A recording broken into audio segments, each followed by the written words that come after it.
Light Game Reviewer here, and welcome to my channel. With the last couple of videos, I think I gotta do something positive here. Bring you something positive. And I thought of this one, like, why of all this? Deus Ex Mankind divided one half multiplayer. Eidos Montreal doesn't want it tacked on. Why could this be... How could this be positive? Well, here's the thing. Patrick Fortier said in an interview, that he doesn't believe Eidos Montreal is ready to add multiplayer yet. Good fucking job. I love this kind of thinking. You know, when you think about it, there's a lot of other companies out there that, I don't know, I feel like they want everything. And they're ready to ask another company to do it. No, I'm not talking about Arkham Knight, but I just did, and yes, that could be a good example. I didn't really want to go there, honest to God. I really didn't want to, but I have another one. It's 2K. They had a project. I don't know why, but I keep thinking of XCOM, but I know that they had a project that they switched from left to right, from studio to studio. I think it was like it started from 2K, like their main office, then it went to Australia and like something like that, and it went really bad. It wasn't really good, and you think about it, why would you do that? But anyways, this is what Patrick Fortier said. I don't think it's something that can be tacked on and supported sufficiently well through a third-party developer out of the office, and they're not even, like, Patrick Fortier is not even. He's not even ready. Like, he knows that his team is not even ready to attack multiplayer. Good fucking job. Good fucking thinking. I love that kind of thinking. Work with what you know best. If you don't know it, don't work with it.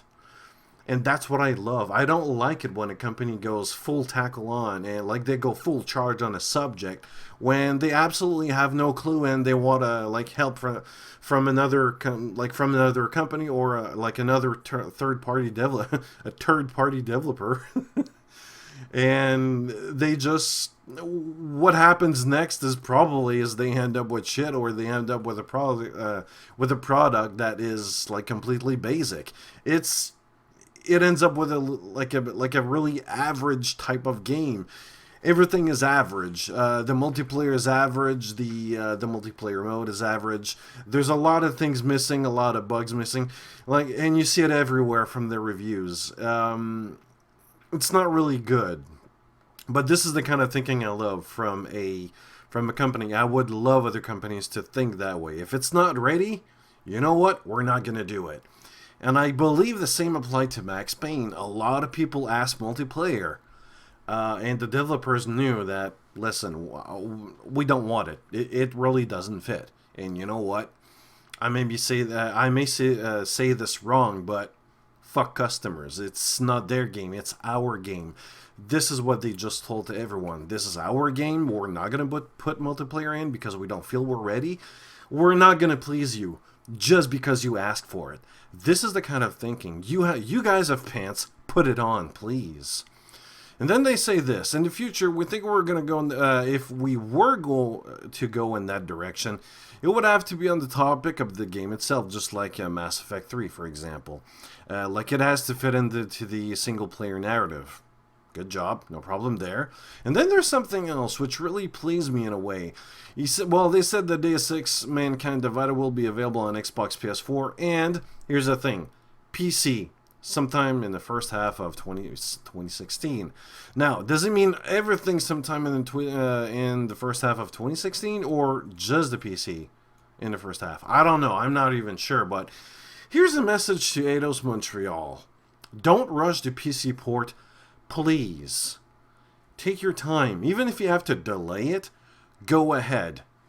Everyone in the PC gamer, well, every PC gamer will accept it.